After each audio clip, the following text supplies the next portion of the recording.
Imagine a world where the lines of reality blur with the fantastical. Embark on journeys from humble beginnings to the pinnacles of literary greatness. On the Writer's Corner, we delve into the lives of unique wordsmiths, known for their compelling storytelling. They are artisans who craft fantastical realms, etched in our memory long after the final page is turned. Every tale begins with a single word, a single idea.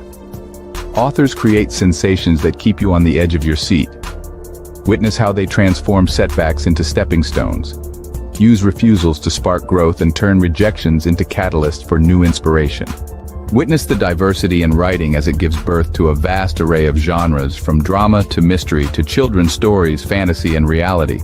Join us as we uncover sources of inspiration and the magic that defines the author's craft. Find out how authors breathe life into their characters and meticulously craft narratives and plots that captivate readers. Get a sneak peek into upcoming works, and join us as we celebrate literary greatness, only on the Writer's Corner. We don't just celebrate best-selling Amazon and New York Times authors, but also indie authors. Join us on the journey from the birth of a tale to the creation of a masterpiece, only on the Writer's Corner live show. Stay tuned.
How you doing? It's nice to be here.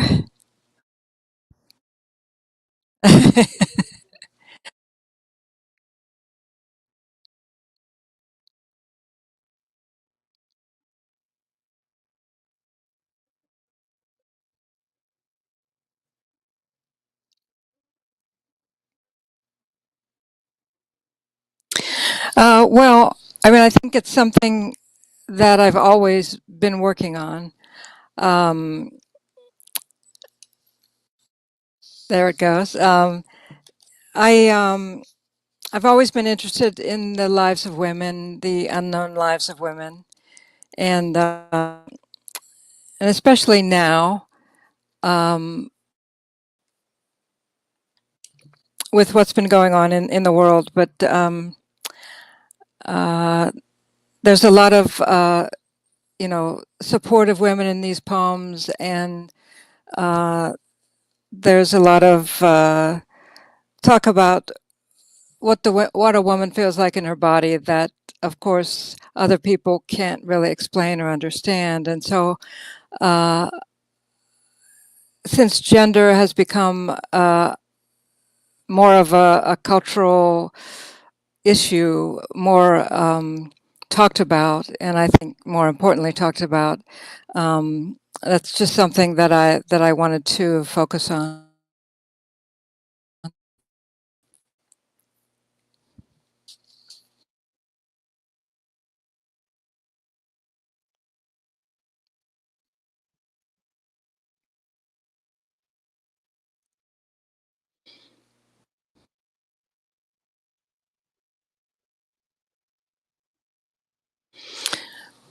Well, I mean, I think it depends on each poem. I mean, the poem really uh, determines what needs to happen, and usually that happens for me in the revision process.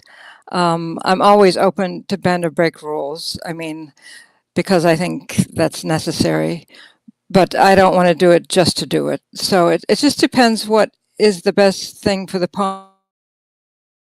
For example, if I'm going to end a line on the word "and," which I don't usually do, there has to be a reason for it. If I'm using a slash in the middle of a line, there needs to be a reason for it. So I'm not at all interested in bending or breaking rules unless the poem can account for that, or unless it strengthens the poem. So that always, for me, has to be the reason. And then, I do a whole lot of questioning of myself about that in the final stages of a manuscript. I might try a lot of things in the process, but then before I would ever turn in a poem or a book, I would go over that again and ask myself, why is this particular here, etc.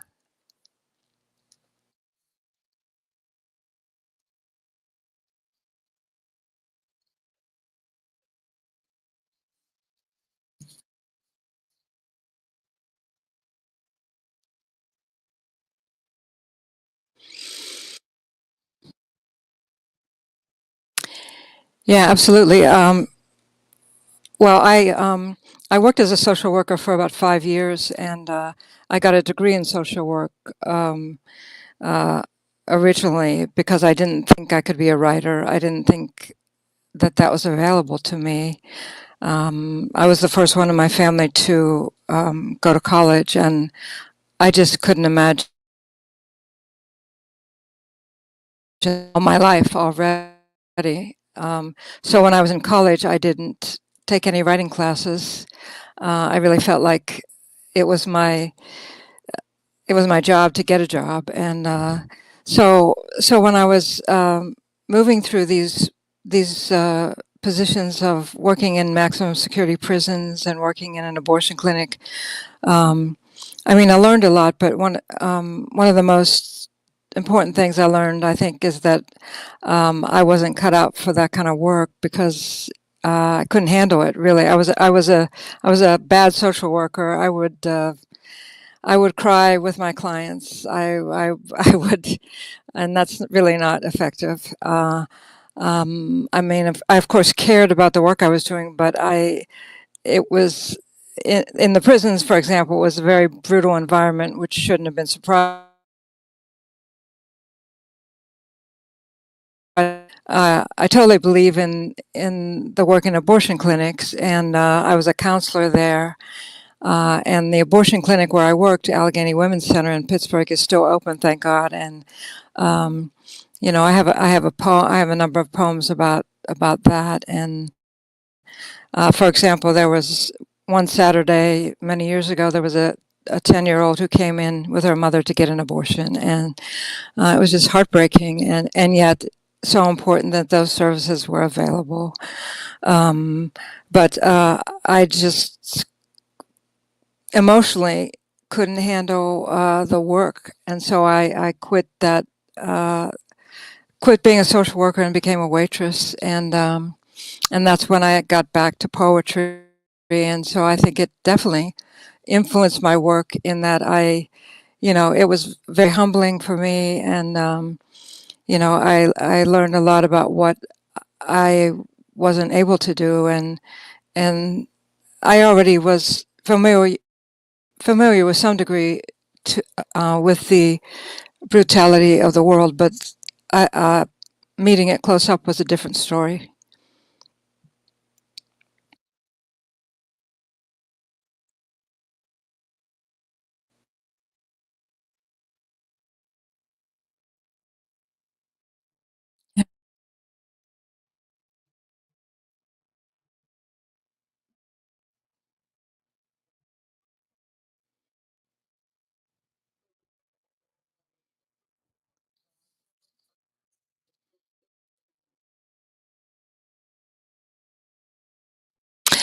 Sure. I don't know. Is it okay if I would read a short poem to do to do that? The real and the unreal. I mean, I think you know, as I get older, it seems like the real and the unreal are mixing as we walk down the street now. It's hard to say what real is, but I'll read this short poem. I was born in an orphanage um, in the Hill District of Pittsburgh, and I lived there the first year of my life. Didn't know my name until I was in my 30s. So wandering around, as I saw it, wandering around and not knowing who I was, uh, one sense of what is real. And so this poem is it's called "The Body's River." I was born for betrayal. When my mother left me in the orphanage, I invented love with strangers. And if it wasn't there, I made it be there until the crash, the revelation. They say blues is 3 chords and the truth, and poetry is long line lies and a deep dive into the body's costly river. So it's a short poem, sort of recalling the experience of being in the orphanage, and yet, how much could I remember from the first year of my life is a question about what's real and what isn't. And yet, I um, I had nightmares for many years, recurring nightmares about these white bars, and I didn't know what they were. And then finally, when I found out my name and where I was born and got photographs of the orphanage, I I saw the all these cribs lined up, and they were white cast iron bars of cribs. And so you have to believe that we carry these memories with us, whether we know it or not, in our bodies. So it's really hard to know what is. I mean, that's definitely real for me, and it turned out to be real. But who knows what in our dreams and what we carry in our bodies is real. So I'm interested in writing about that in a lot of different ways, not just personal experience, but other experience. Yeah.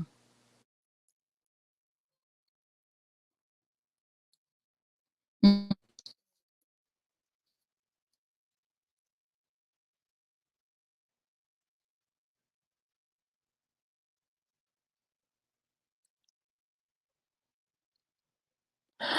Well, I'll tell you, writing my memoir was the toughest. Writing American Bastard was the toughest for me because, of course, it's a memoir. It has to be true and accurate. So, how does the question I faced was how does one write about how do I write about something that I can't totally recall? So that was difficult. That was hard, and going back to places that I maybe didn't want to go back to. But since then, I think poetry for me is a very good place to be, and even if it's darker poems or as you know, poetry is not necessarily true. poetry is not necessarily autobiographical. So we can tell stories, we can lie, we can make up stuff in poems, and that's a relief. That's a release. And you write what makes the poem the best thing. It's really stops becoming about you, which can be a great relief. So that's how it works for me. You know.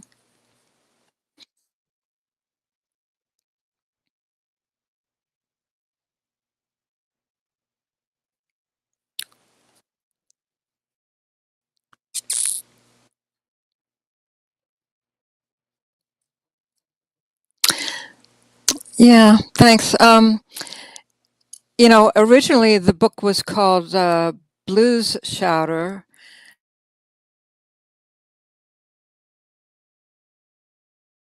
Some particular poems about blues musicians, and then it. I think, luckily for me, I submitted the book to University of Pittsburgh Press, and they accepted it, and they said, we're going to release it in about a year. So if you want to do any kind of um, revision, feel free. And I revised a lot, and I cut a lot, and I changed the title, and so I was really grateful for that. Um, so after looking at the book more and diving into the book again, I felt that drag stripping was a much better title, one I hadn't had. And in my mind, it has a lot of different meanings, like, you know, drag, um, in the book means,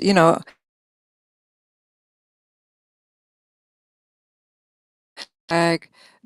Drag also means the things that drag us down in our lives. Drag strip is in the book as in an actual drag strip with cars and racing.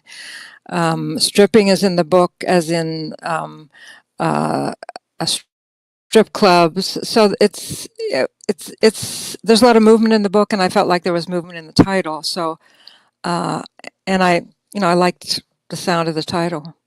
So that's how it sort of evolved. Yeah.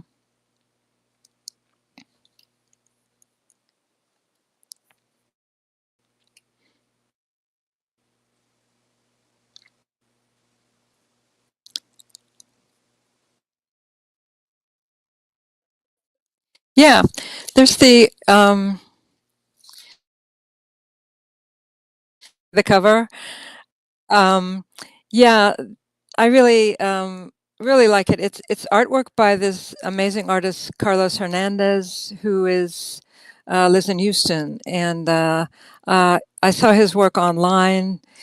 I was just searching and searching, and so I went to Houston to meet him, and because I wanted to see what he was like, and I didn't want anyone to have their work on my book if I didn't think they were a nice person, a good person, because there's so many great artists out there. And I was looking for a woman's artwork, but but I came upon this and I really loved it. So he's a really great person, and I love his work. So this this this leather jacket and this banner was a was a made in honor of the musician Warren Zevon after he died. And this drag stripping, uh, instead of saying drag stripping, it said "I'll sleep when I'm dead," which is something that Warren Zevon said. And so these titles I put in, and I asked Carlos Hernandez if we could use this image, and he said, yeah, because it wasn't commissioned by Warren Zevon. It was just something that Carlos Hernandez had come up with in honor of him. So that's how it sort of came about. And then I had to, get permission from the press to use it.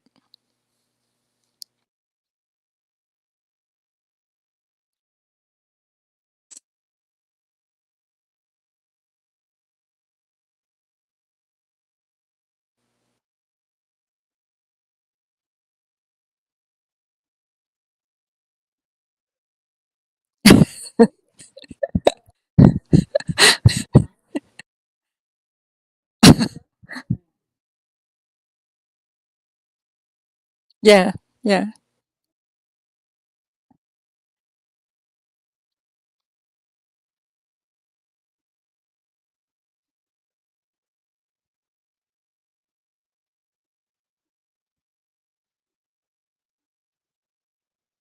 Well, yeah, I mean, I guess I want a lot, but you know, life is short, and as you know, there's some people in the world who aren't so nice, and I don't really want them around me, and I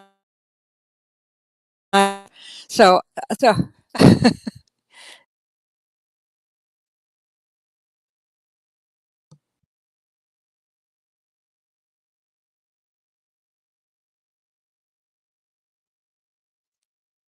yeah, yeah,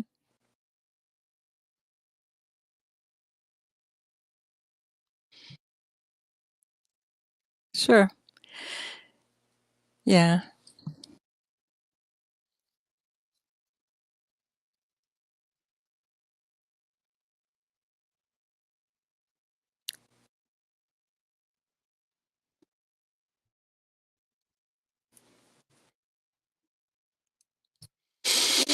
Um, well, I would, it's there's no big secret. I would just say to keep reading everything you can and find the poets who speak to you.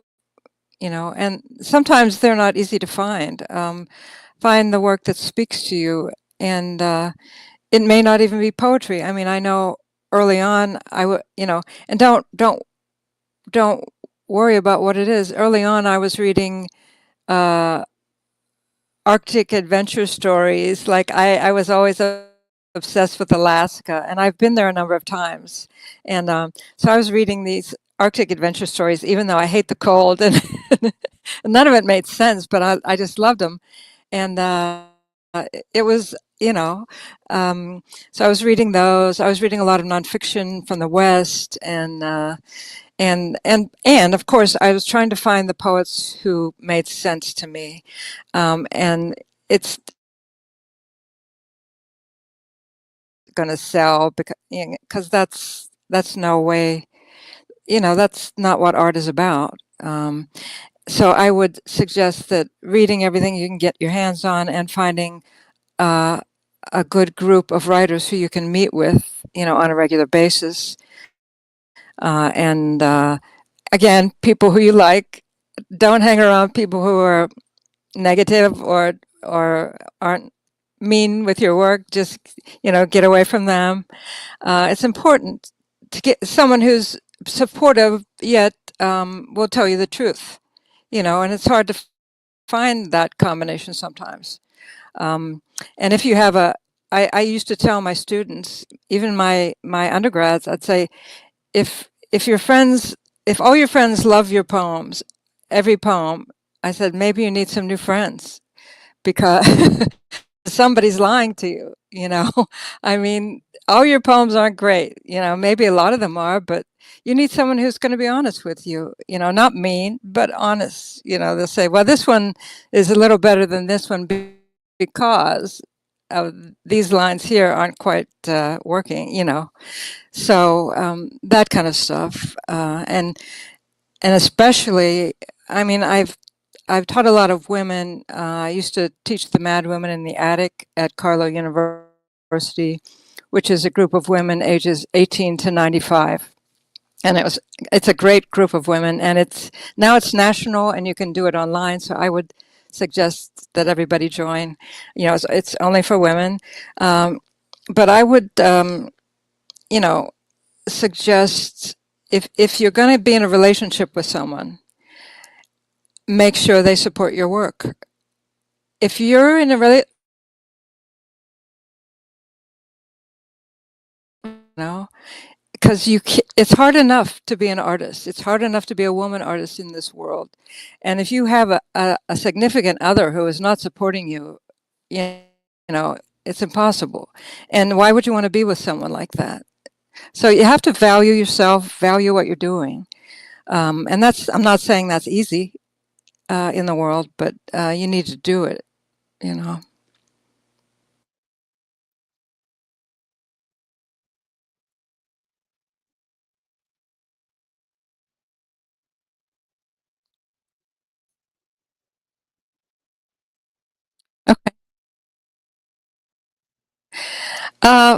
Well, I probably have about half a book of poems I've been working on. And for a number of years, I've been working on this again, or still about women and gender. I'm kind of fixated on that, but also on, how some poems have been written. So I'm still working on that. I don't know how long that'll take, but yeah, I'm always working, which I think is important. Just that's the other secret to poetry and to writing is just don't quit. No matter what happens, just keep going. That's really it, because most of the people I was in graduate school with for writing are no longer writing. So just don't quit, because I really believe if you just keep going, good things will happen. They may not happen in your time frame. They may not happen the way you want, but something will happen. So, yeah.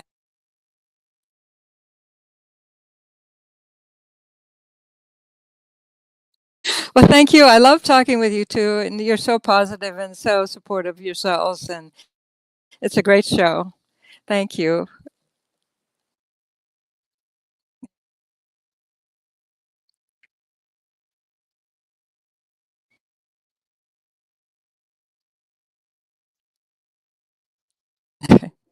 Thank you.